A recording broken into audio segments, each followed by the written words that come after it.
Welcome to our YouTube channel, The Orion. Today we will read book Rich Dad, Poor Dad. Chapter 4. Lesson 3, Mind Your Own Business. In 1974, Ray Kroc, the founder of McDonald's, was asked to speak to the MBA class at the University of Texas at Austin. A dear friend of mine, Keith Cunningham, was a student in that MBA class.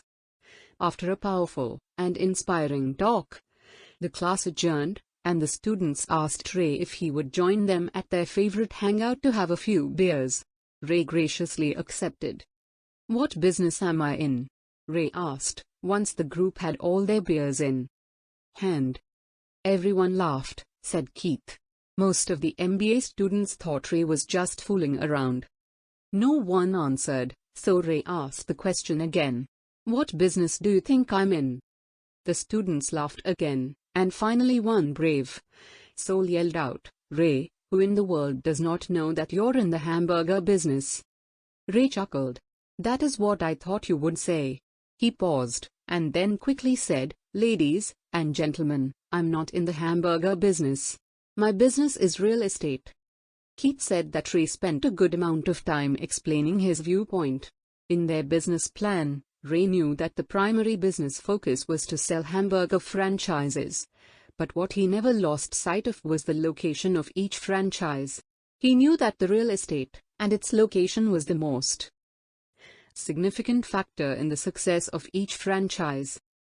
Basically, the person that bought the franchise was also paying for buying the land under the franchise for Ray Kroc's organization. McDonald's today is the largest single owner of real estate in the world, owning even more than the Catholic Church. Today, McDonald's owns some of the most valuable intersections and street corners in America, as well as in other parts of the world. Keith said it was one of the most important lessons in his life. Today, Keith owns car washes, but his business is the real estate under those car washes. The previous chapter ended with the diagrams illustrating that most people work for everyone else but themselves. They work first for the owners of the company, then for the government through taxes, and finally for the bank that owns their mortgage. As a young boy, we did not have a McDonald's nearby. Yet, my rich dad was responsible for teaching Mike and me the same lesson that Ray Kroc talked about at the University of Texas. It is secret number 3 of the rich. The secret is, mind your own business. Financial struggle is often directly the result of people working all their life for someone else. Many people will have nothing at the end of their working days. Again, a picture is worth 1,000 words. Here is a diagram of the income statement and balance sheet that best describes Ray Kroc's advice. Most people. Our current educational system focuses on preparing today's youth to get good jobs by developing scholastic skills. Their lives will revolve around their wages, or as described earlier, their income column. And after developing scholastic skills, they go on to higher levels of schooling to enhance their professional abilities. They study to become engineers, scientists, cooks, police officers, artists, writers, and so on. These professional skills allow them to enter the workforce and work for money. There is a big difference between your profession and your business. Often, I ask people, "What is your business?" And they will say, "Oh, I'm a banker." Then I ask them if they own the bank, and they usually respond, "No, I work there." In that instance, they have confused their profession with their business.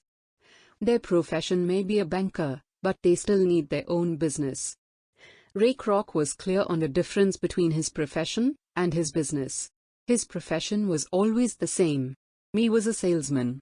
At one time he sold mixers for milkshakes, and soon thereafter he was selling hamburger franchises. But while his profession was selling hamburger franchises, his business was the accumulation of income-producing real estate. A problem with school is that you often become what you study. So if you study, say, cooking, you become a chef. If you study the law, you become an attorney.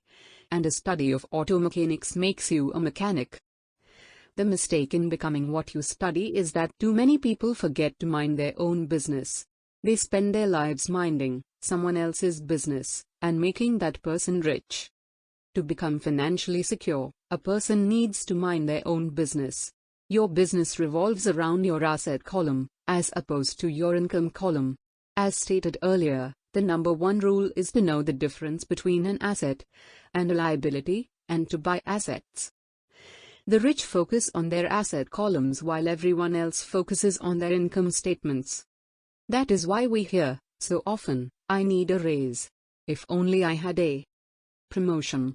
I am going to go back to school to get more training, so I can get a better job. I am going to work overtime. Maybe I can get a second job. I'm quitting in 2 weeks. I found a job that pays more." In some circles, these are sensible ideas. Yet, if you listen to Ray Kroc, you are still not minding your own business. These ideas all still focus on the income column, and will only help a person become more financially secure if the additional money is used to purchase income-generating assets. The primary reason the majority of the poor and middle class are fiscally conservative, which means I can't afford to take risks, is that they have no financial foundation. They have to cling to their jobs. They have to play it safe. When downsizing became the in thing, millions of workers found out their largest so-called asset, their home, was eating them alive. Their asset, called a house, still cost them money every month. Their car, another asset, was eating them alive. The golf clubs in the garage that cost $1,000 were not worth $51,000 anymore. Without job security, they had nothing to fall back on. What they thought were assets could not help them survive in a time of financial crisis. One assumes most of us have filled out a credit application for a banker to buy a house, or to buy a car. It is always interesting to look at the net worth '1 section. It is interesting because of what accepted banking and accounting practices allow a person to count as assets. One day, to get a loan, my financial position did not look too good. So I added my new golf clubs, my art collection, books, stereo, television, Armani suits, wristwatches, shoes, and other personal effects to boost the number in the asset column. But I was turned down for the loan because I had too much investment real estate. The loan committee did not like that one made so much money off of apartment houses. They wanted to know why I did not have a normal job with a salary. They did not question the Armani suits, golf clubs, or art collection. Life is sometimes tough when you do not fit the standard profile. I cringe every time I hear someone say to me that their net worth is $1 million, or $100,000, or whatever.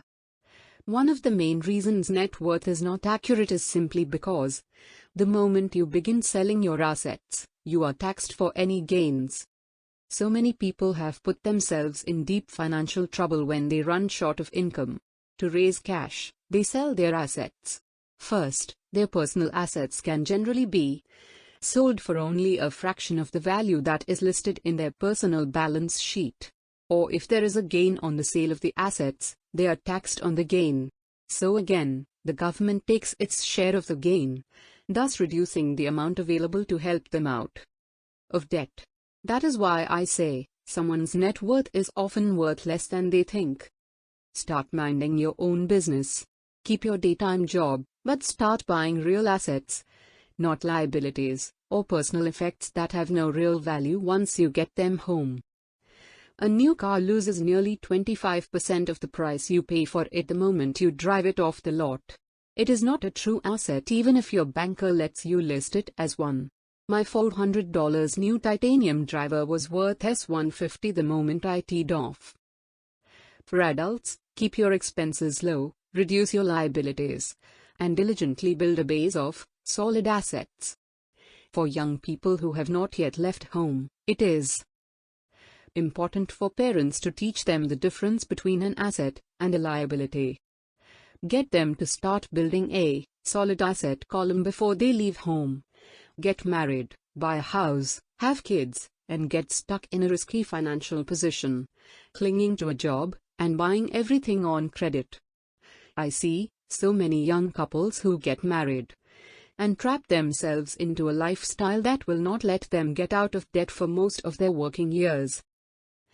For most people, just as the last child leaves home, the parents realize they have not adequately prepared for retirement, and they begin to scramble to put some money away. Then, their own parents become ill, and they find themselves with new responsibilities. So what kind of assets am I suggesting that you or your children acquire? In my world, real assets fall into several different categories. 1. Businesses that do not require my presence. I own them, but they are managed or run by other people. If I have to work there, it's not a business. It becomes my job. 2. Stocks. 3. Bonds. 4. Mutual funds. 5. Income-generating real estate. 6. Notes, loose. 7. Royalties from intellectual property such as music, scripts, patents. 8. And anything else that has value, produces income, or appreciates, and has a ready market. As a young boy, my educated dad encouraged me to find a safe job. My rich dad, on the other hand, encouraged me to begin acquiring assets that I loved. If you don't love it, you won't take care of it. I collect real estate simply because I love buildings and land. I love shopping for them. One could look at them all day long. When problems arise, the problems are not so bad that it changes my love for real estate. For people who hate real estate, they shouldn't buy it. I love stocks of small companies, especially startups. The reason is that I'm an entrepreneur, not a corporate person. In my early years, I worked in large organizations such as Standard Oil of California, the U.S. Marine Corps, and Xerox Corporation. I enjoyed my time with those organizations and have fond memories, but I know deep down I am not a company man. I like starting companies, not running them. So my stock buys are usually of small companies, and sometimes I even start the company and take it public. Fortunes are made in new stock issues, and I love the game. Many people are afraid of small cap companies and call them risky, and they are. But risk is always diminished if you love what the investment is, understand it, and know the game. With small companies, my investment strategy is to be out of the stock in a year. My real estate strategy, on the other hand, is to start small and keep trading the properties up for bigger properties, and, therefore, delaying paying taxes on the gain. This allows the value to increase dramatically. I generally hold real estate less than 7 years. For years, even while I was with the Marine Corps and Xerox, I did what my rich dad recommended. I kept my daytime job, but I still minded my own business. I was active in my asset column. I traded real estate and small stocks. Rich Dad always stressed the importance of financial literacy. The better I was at understanding the accounting and cash management, the better I would be at analyzing investments and eventually starting and building my own company. I would not encourage anyone to start a company unless they really want to. Knowing what I know about running a company, I would not wish that task on anyone. There are times when people cannot find employment, where starting a company is a solution for them. The odds are against success. 9 out of 10 companies fail in 5 years. Of those that survive the first 5 years, 9 out of every 10 of those eventually fail, as well. So only if you really have the desire to own your own company do I recommend it. Otherwise, keep your daytime job and mind your own business. When I say mind your own business, one mean to build and keep your asset column strong. Once a dollar goes into it, never let it come out. Think of it this way, once a dollar goes into your asset column, it becomes your employee. The best thing about money is that it works 24 hours a day and can work for generations. Keep your daytime job, be a great hard-working employee, but keep building that asset column.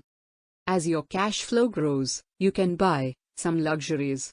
An important distinction is that rich people buy luxuries last, while the poor and middle class tend to buy luxuries first.